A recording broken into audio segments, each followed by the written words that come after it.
Hi there, I'm doing something new today. I'm doing a tag. I have not done tag apart from the BookTube newbie tag, and I decided today, let's do a tag. I saw Angela from Literature Science Alliance do this, and it looked really fun. There is a playlist for this. It is called Get to Know My Taste.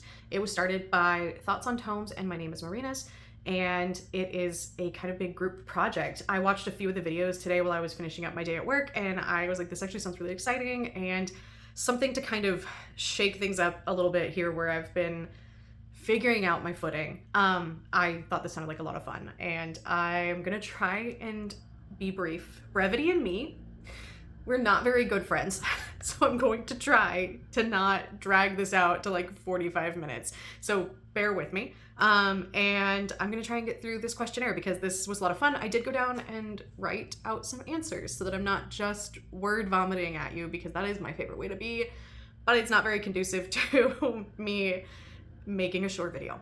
I will have the questions down in the description box along with tagging the creators and the few booktubers I'm going to mention in the last question, and the playlist as well, because the playlist is really fun. I found a couple more people to follow. I'm gonna keep watching through it later tonight. Just have a chill night, play some Animal Crossing, watch some videos, and find some new people to follow. So question number one is, how do you rate books? So I have a very different way depending on which platform I'm rating on, and it's because I'm still trying to find my footing with rating specifically.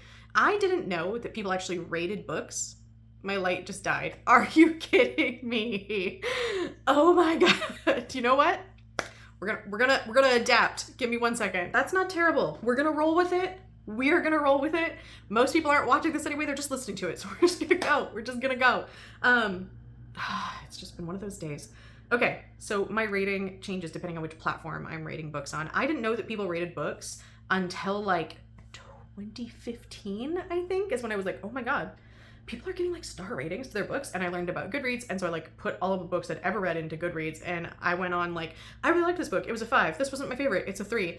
And that was how everything I'd read before was. At the time I wasn't reading a whole lot. I was doing my master's and then my PhD, and I was reading scientific papers all the time. So I'll get into that in a little bit. So I didn't start really rating until January 2023 when I started reading again.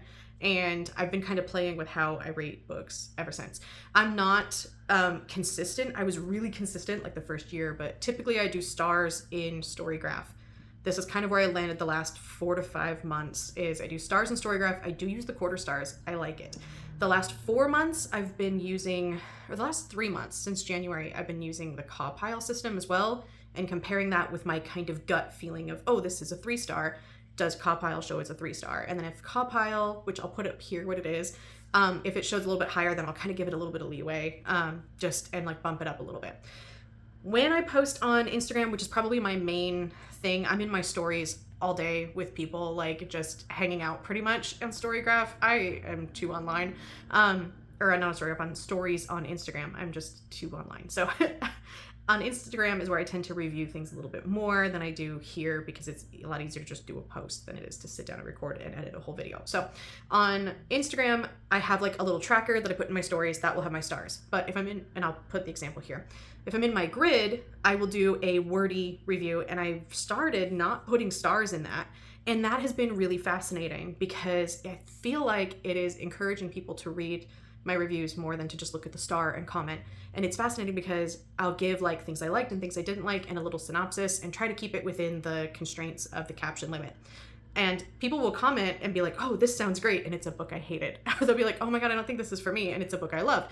And I love that because people are actually reading what I wrote, at least a paragraph of it, rather than just looking at the star that I gave it. So I'm having fun doing that. That is kind of similar to how I review here on BookTube.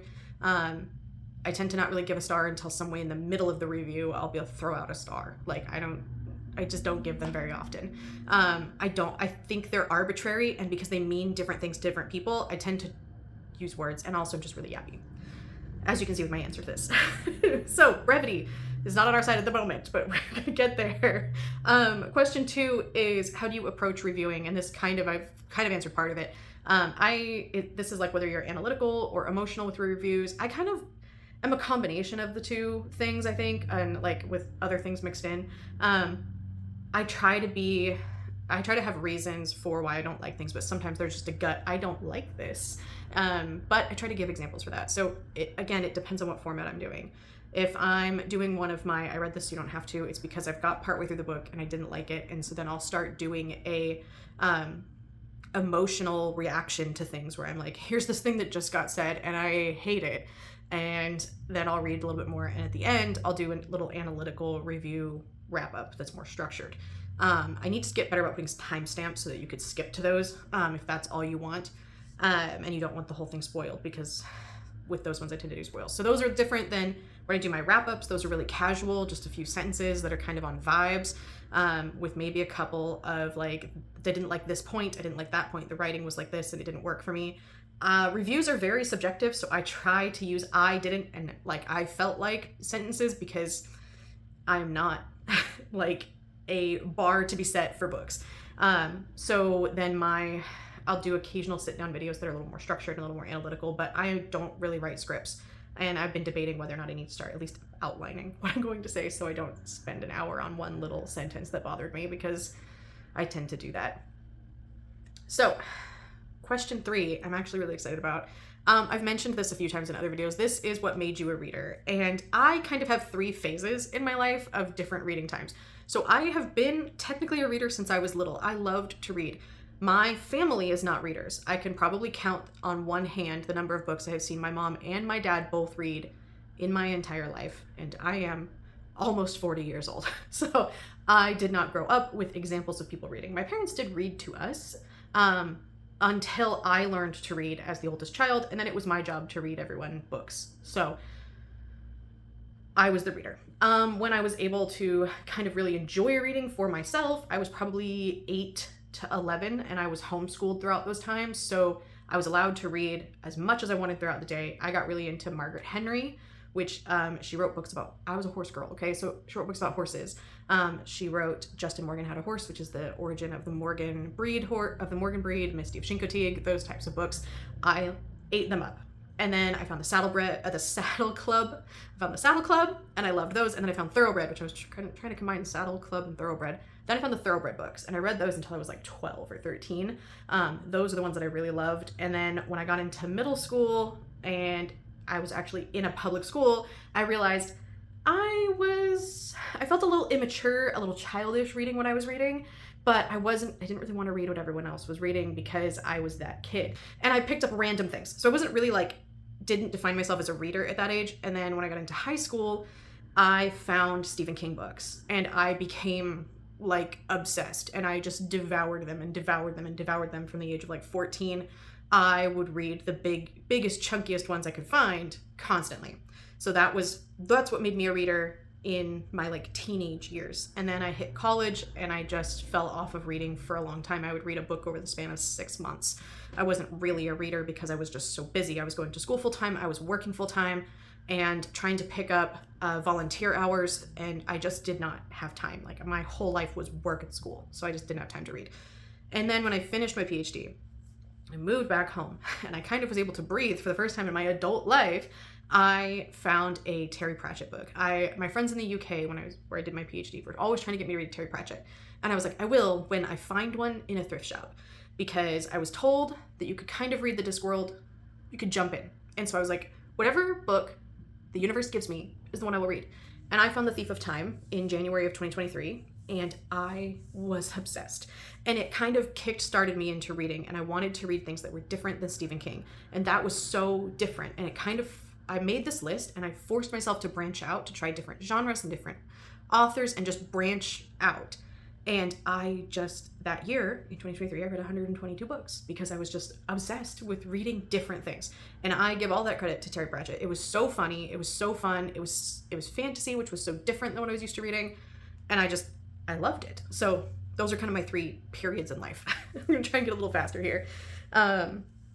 So do you have a genre or a niche that you typically read in? I do typically read horror and fantasy, and I'm dabbling in sci-fi. I'm still trying to find my ground in sci-fi. There are some things I just don't like about some of the older style books, certain tropes and things like that.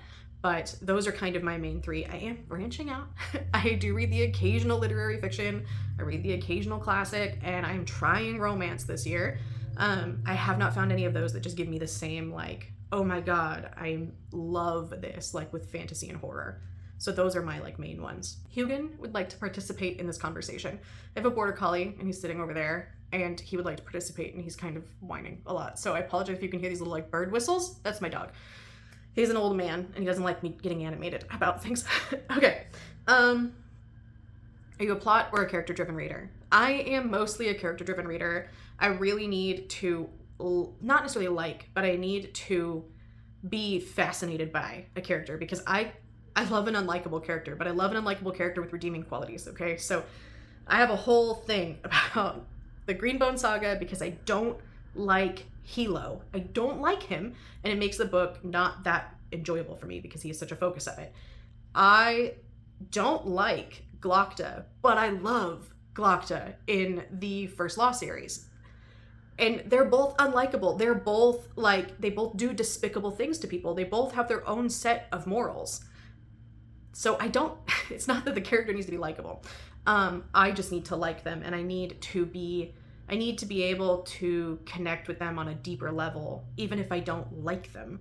And so for me, that's a really character-driven story. I think the First Law series is a good example. The Blade itself, the plot is so hard to tell you what it is because there isn't a lot of plot in that book.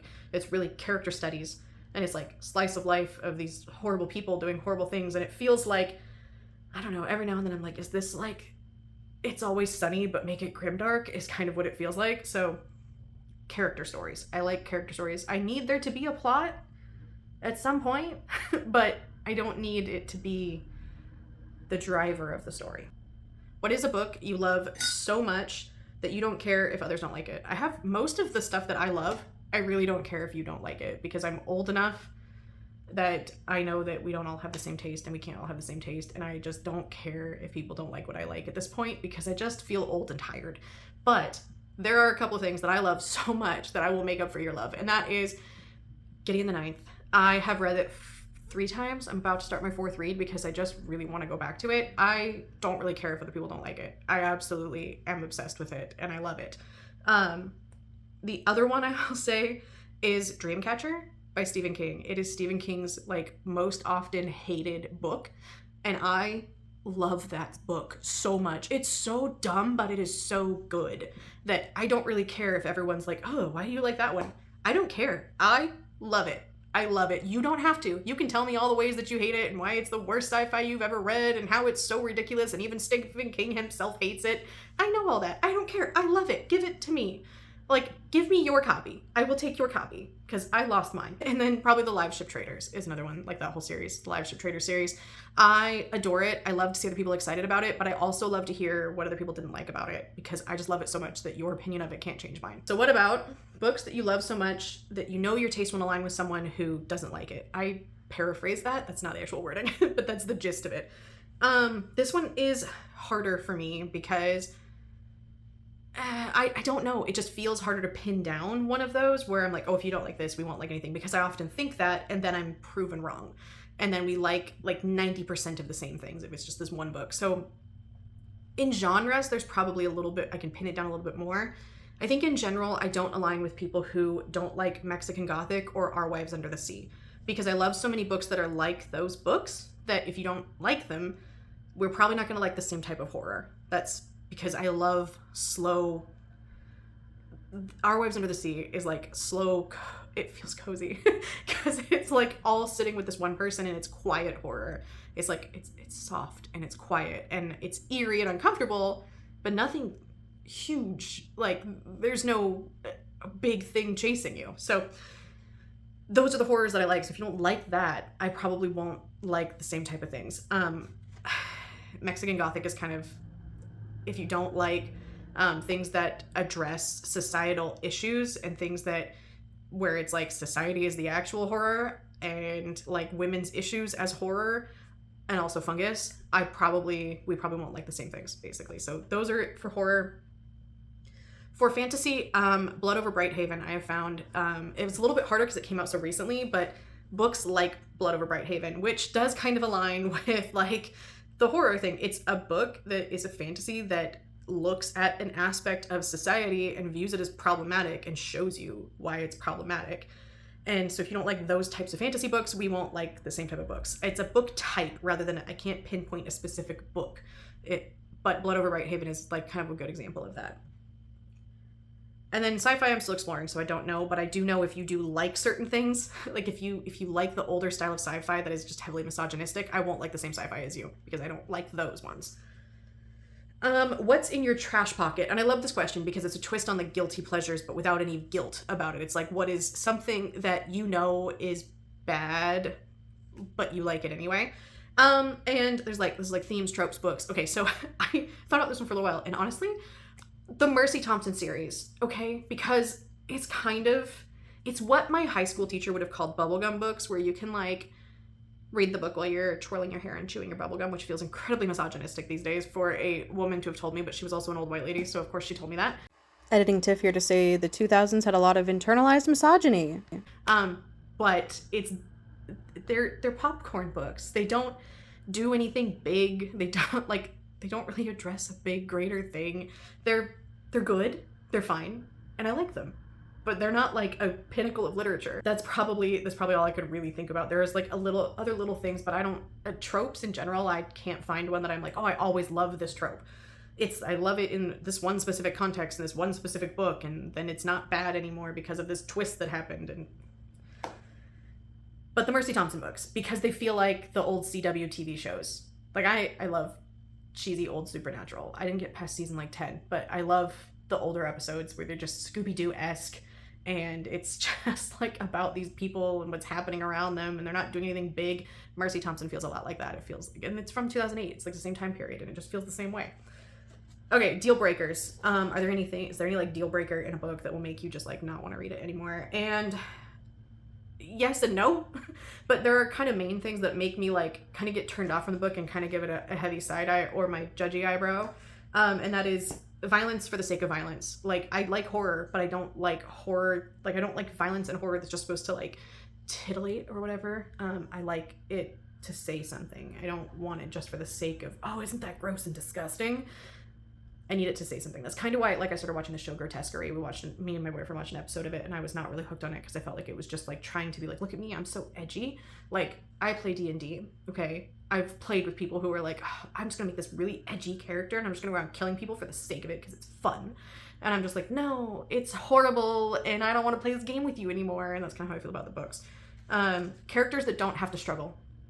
Unless it is like specifically a cozy. But if your character, even in a cozy, there should be some obstacle. And if your characters just overcome every obstacle, like a Mary Sue or a Gary Stu. And one very specific one from a book I read last year that made me absolutely hate it. And that was Domesticating Dragons had this whole Tesla fanboying line in it, like plot line in it. And I hated it. I hated it so much. I have like a full like rant on how much I hated that book. It was like the worst book of 2023.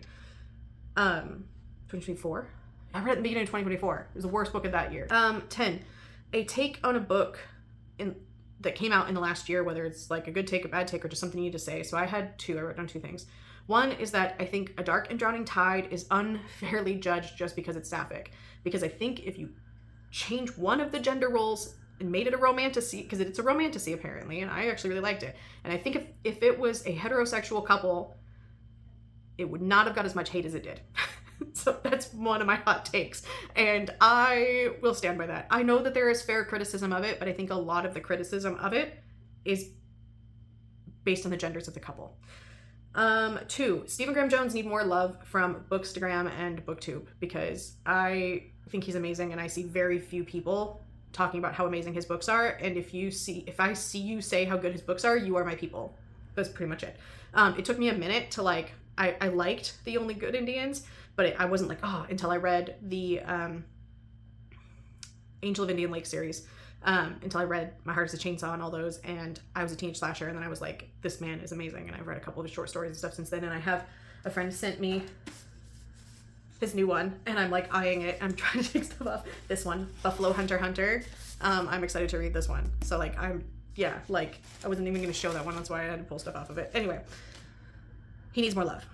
Those are my two takes, because I read The Angel of Indian Lake, and I was a teenage slasher. I was saying stalker. I was a teenage slasher came out both last year. 2 amazing books came out last year. 11. What do you look for in writing? What makes a book stand out? It's easier to pinpoint things I don't like, but it's also hard to pinpoint that. I think I look for books that will connect with me on an emotional level. I need a book that makes a statement about something. Like, I need a book that makes a statement, and I need the characters to speak in a recognizable way, unless, like, I don't know. I need things to flow. I need to not have to come out of the story because why would you write that way? Like, I need that to not happen while I'm reading. I do not get pictures in my head. I cannot visualize things. So when you have like a vague description of what's happening and then a vague description of what's happening and then a vague description of what's happening in a fight, I get very confused. So I would rather you just not describe it at all. Like, I hate poor descriptions of things because I can't picture it. So I need you to either be very clear or just not describe it at all. And so those are the 2 things that will kind of like either suck me in or pull me out, where I'm like, if I have to like stop and diagram a fight so I can understand what's happening, you've lost me. Okay. How do you decide what's next? Well, I've been trying to be a TBR reader for the last couple years. It doesn't work. It does not work for me. I like to have a list of things I can pull from, but not based on months. So I've got this behind me as kind of like my priorities for the year, and I have read 2 books off of that, which is pretty good considering it's March. That's kind of the books that I want to read this year. I kind of decide by just having them in my line of sight, but I am also the person who I'm kind of tired but can't really fall asleep. Let me scroll through Libby and tag a bunch of things, and then every now and then I will check something out if it sounds good, even though I've got stacks of things to read down here. I like options. I don't do very well with a plan, and I've been trying to force a plan for the last few years, hoping I could be that person, and I can't, and it's stressing me out. It makes it feel like it's a chore, and this is a hobby. Reading is a hobby. I have a full-time job that's very demanding. I don't have time to try to force myself to do something I don't want to do. So then I end up just listening to a ton of audiobooks and reading a bunch of manga and not reading anything off my shelf. Where do you get inspiration for booktube content? I usually based on things that I have a strong emotional reaction to. So if I have a strong emotional reaction to something, I'm gonna make a video. I've been doing that a lot with published articles recently, because I'll see something and be like, that's not right. Like, I have a lot of like drafts of things that I want to talk about, and then because I went, oh, I don't like that, let me talk through it. And that's kind of how it is. Like with tags, I saw somebody do it and I was like, oh, I want to do that because I had this emotional reaction. That looks fun. Like, it's very much based on like vibes of what sounds fun. So that's that. I don't really have a plan. I tried to have a plan and it failed. So I don't have a plan. I just, whatever feels right at the moment. If you could make any book go viral. I thought about this for a while, and I honestly think I have a couple. Grey Dog by Elliot Gish. I've talked about this book so many times. It is a small publisher, a new author. It is a sapphic horror period piece, and I fell in love with it. It's slow horror with like a big like feminine rage at the end, like queer feminine rage at the end, and I was just like open mouth at the very end. Like, the thing happened and I was like, let me read that again. Like, I had an arc of it and I ended up buying a physical copy. It's also bright red. Yeah, so that one. And then I put another one down. I just need somebody else to read Pine by Francine Toon, because I read it and I had lots of feelings on it, and I need other people to read it and talk to me about it. So I don't necessarily need to just go viral, but I need like at least like 5 people to read it so that they can talk to me about it.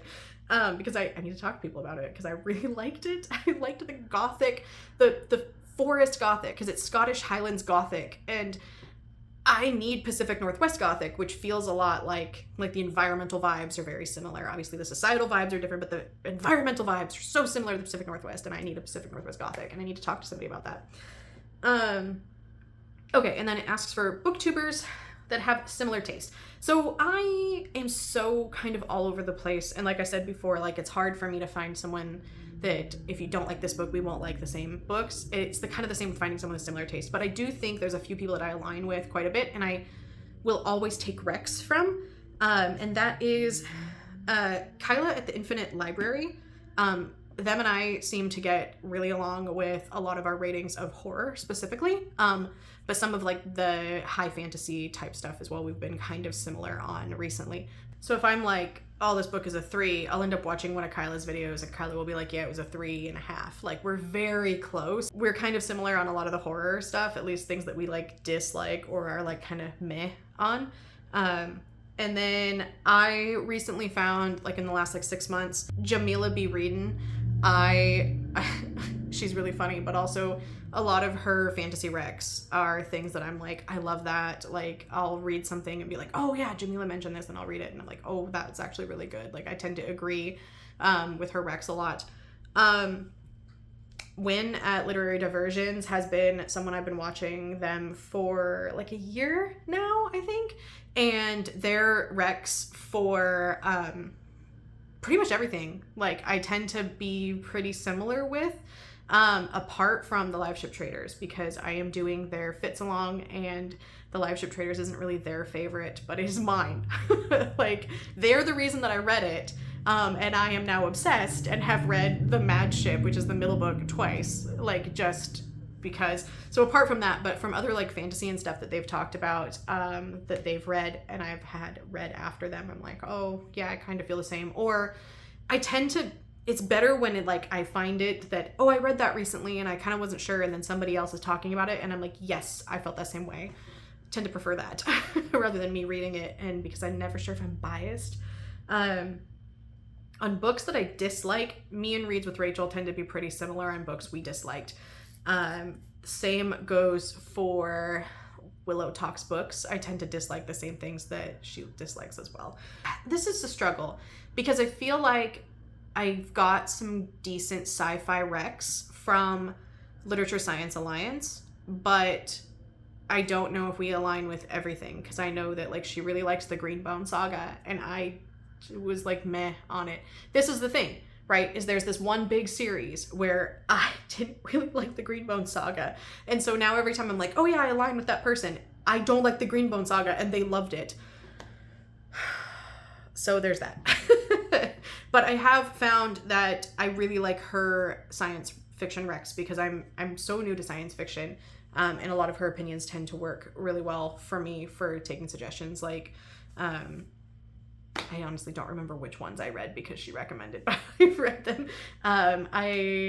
So those are kind of a few people. I could make a very long list of people that I trust to give me recommendations. But we would be here for the rest of the night. So there are more of you. But those are kind of people who I tend to watch on a regular basis and really appreciate their opinions and recommendations, and especially even when we disagree on things. Like, if I really like something and they don't like it, I tend to be like, oh, maybe. And then if they really like something and I don't like it, I tend to be like, oh, well, maybe I'm being a little too harsh. Like, that is a good point that they've made. So I really like kind of hearing everyone's criticism. So I'm kind of struggle with that question. Anyway, this was very long. Hopefully I can cut it down a little bit, because like I said, brevity and me are not friends. So I had a lot of fun with this. If you see it, I hope you do it too. I'm gonna be watching through that playlist and listening to some more things tonight. I think this is really fun.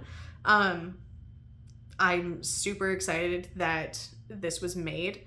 And I've been watching My Name is Marinus for a little while, but her videos stopped coming up on my feed, so I gotta go and make sure that I've like got that back on my feed, because I didn't see this when it came out. Anyway, thanks for sticking around with me through me yapping about things and messing with my hair and making crazy hand gestures. And I will see you soon with something else. I am going to give you all of my opinions on the Greenbone Saga, unfiltered.